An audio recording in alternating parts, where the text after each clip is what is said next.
Not often, but sometimes.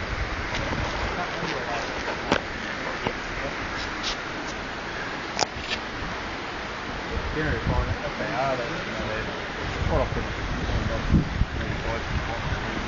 It's the entrance here, Franz Josef Glacier.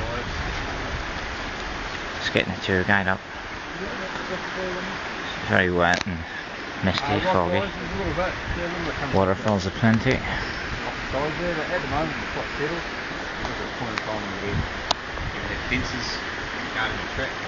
Got rolling rocks. Settled down quite nicely at the moment. Yeah, just feel the earthquake. It's about 4:30, 5 in the morning.